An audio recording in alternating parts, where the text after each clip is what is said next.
They found out around 5:30, and his body was already cold. Tonight, an Inuit family still searching for answers 3 years after their loved one dies in police custody. We had 100 people who wanted to sign up for Zoom circles. So we offered 7 circles in a week for 10 weeks. A reconciliation circle keeps going during COVID. We just recently started the company and landed our very first client, who was the Disney Channel. And we meet the creator of Skoden Entertainment.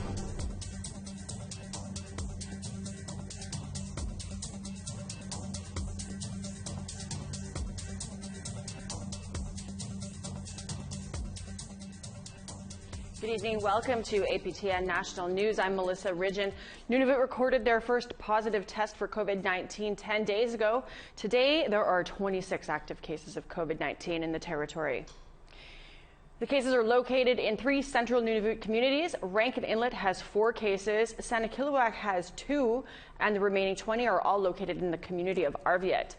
Today, the territorial government ordered a shutdown of all non-essential work and services starting Wednesday, and this will be territory-wide. According to Nunavut's Chief Public Health Officer, this is an outbreak and might originate from a quarantine location in Winnipeg. Yeah, this is an outbreak, and it certainly is very suspicious that it's linked to the hubs or to something that happened while exiting the hubs, where the timing is in that area. But where exactly it happened, from anywhere from the hubs to the airport, we don't know yet. Over the weekend, a COVID outbreak was declared at a care home on the Opaskwayak Cree Nation in northern Manitoba. All 28 residents at the Rod McGilvery Memorial Home tested positive, and at least 13 staff have it as well. OCN Onakanu Christian Sinclair announced the outbreak in a Facebook post late Friday night. A rapid response team was sent to the community to help deal with the virus. There are currently 124 cases of COVID-19 in OCN, a population of 3,300 people. The outbreak in the care home is occurring in the context of widespread community transmission in the province, including our district, OCN, the PA, and the RM of Kelsey. It is absolutely imperative that we now do everything we can to interrupt transmission of COVID-19 within our community. We are in full support of the full lockdown, effective immediately, and the need for everyone to follow the public health orders under the red critical level on the pandemic response system. The surge in COVID cases in Indigenous communities was brought up during question period today, and in particular the alarming rate of the spread at Opaskwayak Cree Nation.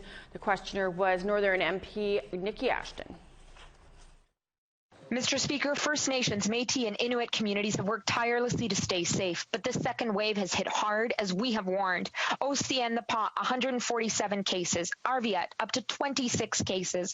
For First Nations, we're seeing higher rates of infection and increased severity. From mass testing to immediate contact tracing to self-isolation to ventilators, the government must pull out all the stops. What are they going to do for First Nations, Métis, and now Inuit communities to stop the spread of COVID-19? Minister. I thank the member for her question and her tireless advocacy on behalf of Indigenous peoples. I do think that she will, and the House will appreciate the update that I have with respect to Opaskwayak. I've been in conversations with Chief Sinclair over the course of the weekend to ensure that the surge capacity of the Government of Canada is there to help the community, as well as in its role as a hub in the coming weeks. We are now at double the active rate than the total cases that occurred during the first wave. This is indeed exceedingly alarming, and First Nations, Inuit and Métis should know that the Government of Canada will always be there for them, and they will not be left behind. Thank you, Mr. Speaker. Quebec and Canada received a special delivery from the Atikamekw Nation today, a copy of Joyce's Principle, named after Joyce Echequan, who recorded insulting comments made about her by hospital staff before dying. It outlines how governments can ensure safety for First Nations seeking health care following her death. Premier François Legault would not say definitively whether the motion would be adopted, but says Quebec will table its own anti-racism plan shortly. They are in the final step, so in the next few weeks they will table their recommendations, including the ones regarding the First Nations, and they are consulting the First Nations right now. The mother of two young boys slain in the Huron-Wendat community of Wendake near Quebec City spoke out about warnings ignored by the province's youth protection services before their death. Her lawyer says the family is considering legal action. Emily Arsenault is the mother of the 5- and 2-year-old children found dead in a Wendake home early in October. She addressed the media for the first time on Sunday. Arsenault wants to know why several reports made by social workers and instigators went nowhere. The deaths are now the subject of 3 independent investigations. Lawyer Marc Bellemare says the family won't wait on those findings before filing a civil suit. We want to hear what you think about that story or any story that we've covered or should be covering. Here's how you can continue the conversation. You can send your emails to news@aptn.ca. You can leave a comment on aptnnews.ca. You can also, of course, follow APTN News on Facebook, Twitter, Instagram, and YouTube to share your comments. A third Canadian bank has decided not to fund development in the Arctic National Wildlife Refuge. Toronto Dominion has joined the Royal Bank of Canada and the Bank of Montreal in refusing to provide financial services to companies looking to explore the refuge in search of oil and gas. In August, the Trump administration said it will auction about 600,000 hectares of the 7.6 million hectare reserve in northeastern Alaska to oil and gas development. The Gwich'in staunchly oppose the exploration of the refuge. It's on the porcupine caribou breeding grounds, which are a vital food source for the Gwich'in. Around 25 other global financial institutions have also pledged to not fund oil and gas development there. We have to take a commercial break, but when we come back, reconciliation circles, virtual of course, making amends for historical hurt. For many people, it's the first time in their life they've ever sat down and talked to an Indigenous person.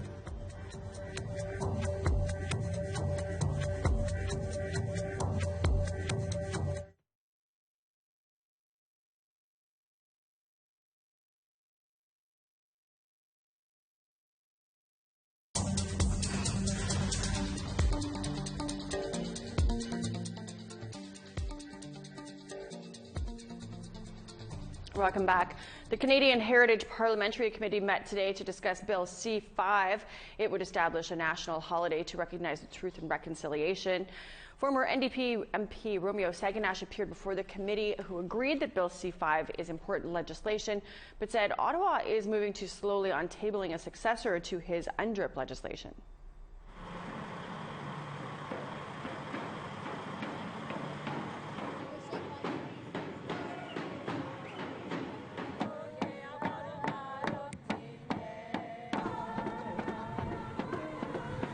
Sorry about that. A national group is not letting the pandemic put a halt on its in-person gatherings. Circles for Reconciliation hosts sharing circles across the country, and those circles are still going on pandemic style. As Brittany Hobson shows us, this move hasn't slowed the group down. I think the other important piece that's still missing, in my view, is the legislation on the United Nations Declaration on Rights of Indigenous Peoples. That would implement calls for action 43 and 44 in particular. It's important. Bill C-262, which died in the Senate, as I mentioned, was perhaps the most important piece of legislation that Parliament of Canada had considered to that point. Was the Romeo Saganash clip we had promised you earlier. Now we're going to get back to the Circles of Reconciliation, a national group that's not letting the pandemic get in its way. Circles for Reconciliation hosts these sharing circles across the country. They're still going on pandemic style. Here's Brittany Hobson's story.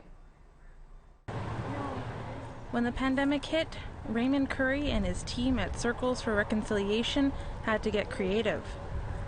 In the spring, they moved online. Since doing this, Curry says people are more interested in participating. We put out a call in April And within a week, we had 100 people who wanted to sign up for Zoom circles. So we offered 7 circles in a week for 10 weeks. Curry founded the group, which hosted its first circle in Winnipeg in 2017. The idea stemmed from the Truth and Reconciliation Commission's calls to actions. Curry wanted to create a space where Indigenous and non-Indigenous could safely share their experiences. The non-Indigenous people tell us, above all, they're learning so much, and they love the sharing.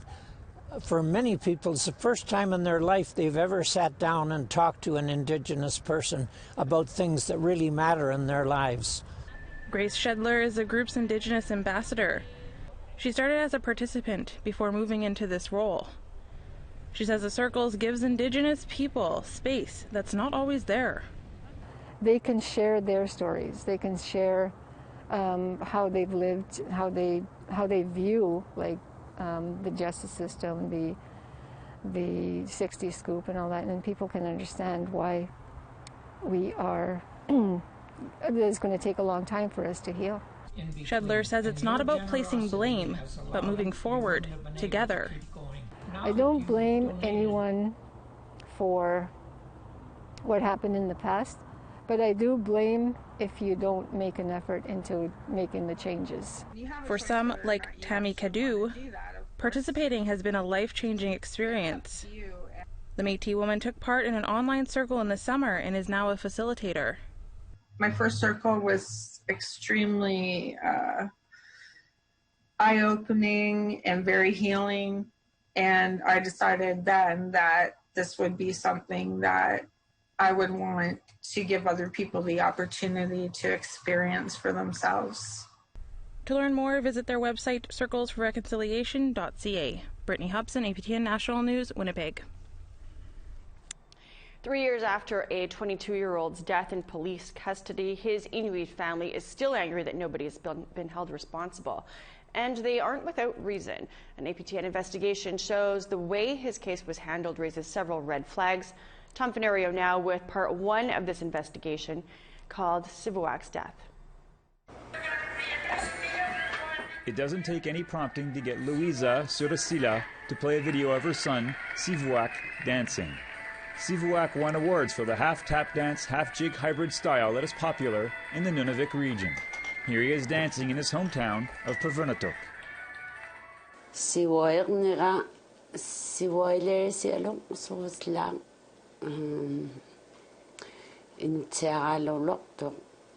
Sivuac also loved hockey, especially Washington Capitals left winger Alexander Ovechkin.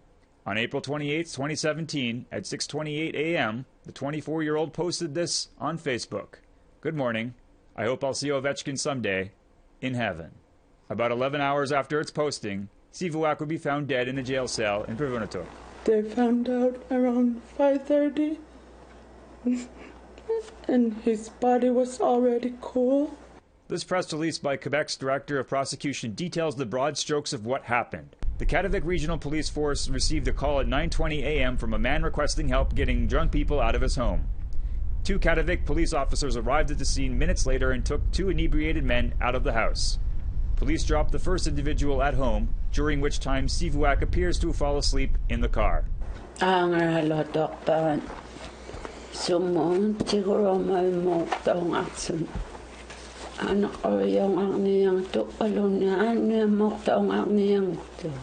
Police took him to the Pervernatuk police station to sober up. According to the release, officers put Sivuac in a cell and placed him on his stomach. It then jumps ahead to 5:13 p.m. when a civilian guard informs police that Sivuac is not responding to the guard's attempts to wake him. When police arrive, they find that Sivuac hasn't moved since they put him in the cell. Sivuac is pronounced dead at 5:47 p.m. at the Pervernatuk Health Center.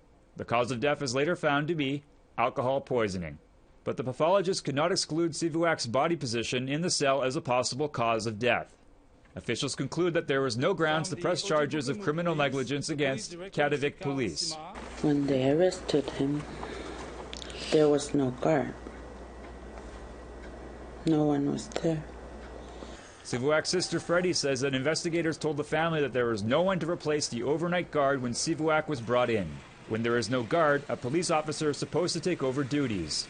Officials won't say whether anyone was keeping an eye on Sivouac when he was brought in until the evening shift guard discovered his body. April 28, 2017 was the worst day of my life. In this statement her mother wrote and that Freddie translated to English, it's clear that it's something the family would like clarified.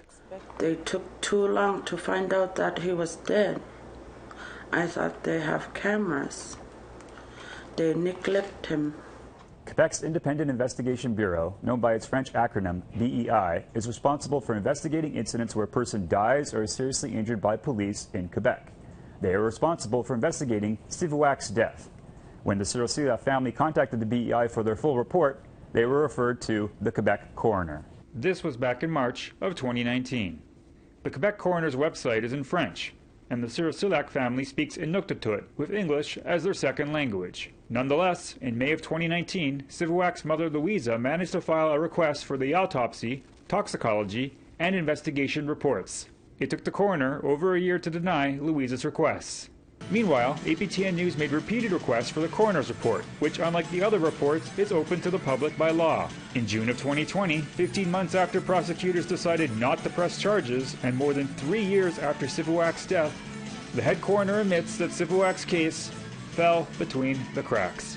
Ça échappait à tout le monde au bureau. Puis la raison pourquoi j'ai essayé de trouver, mais je ne l'ai pas trouvé malheureusement. Vous avez bien porté ça à mon attention, avec raison. Dekere adds that everyone thought the prosecutors had yet to make a decision in Sivouac's case. But APTN's access to information request for emails sent by the coroner office raises questions about this reasoning. Tomorrow in part 2 of this story, we'll look into how this happened and how several red flags involving Sivouac's death were ignored. Tom Fenario, APTN National News, Montreal. Thanks for that, Tom. Well, we need to take another break, but coming up, we head to Hollywood to catch up with a Dakota Ojibwe from Saskatchewan who is making a name for himself. And they wanted to start to feature Indigenous, some Native American and First Nations talent, young people that are doing things, and they needed an Indigenous company to help, bring that to life.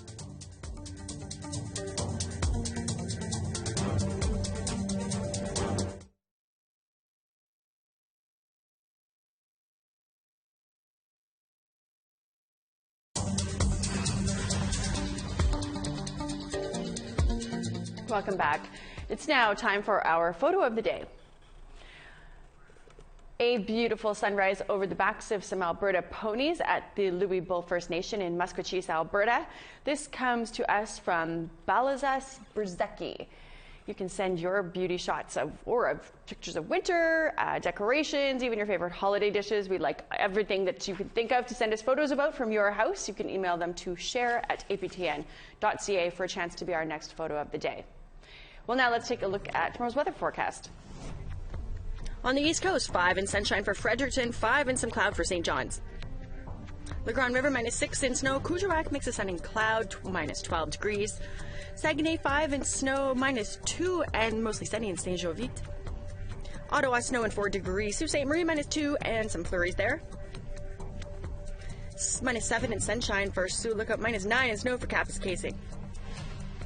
-2 for Norway House and God's Lake. We've got some snow there in Norway House. 3 degrees and some showers possible for Winnipeg, -1 and sunny in Brandon. -1 in snow for Yorkton and Regina's, -5 and snow for Saskatoon. -10 and snow for La Ronge, -16, but some clear skies for Stony Rapids. -8 and snow for Peace River, -12 and snow for High Level. -1 and mostly sunny for Edmonton, +8 and sunshine for Lethbridge. Quesnel, 11 and showers. Kamloops, mostly cloudy, 12 degrees. -11 and snow for Dease Lake, -13 and snow for Fort Nelson. Mix of sun and cloud and -21 for Old Crow. Dawson City, -22, clear skies. Wrigley, -20 and sunny. Wauhee, mix of sun and cloud, -15. Polytech, -10 and snow. Colville Lake, -12 and snow. Sunshine and -19 for Baker Lake. Nunat, -14 and sunny. Gulick, -18 and sunny. Tallyoak, -15 and snow. Joe Haven, -18 and snow.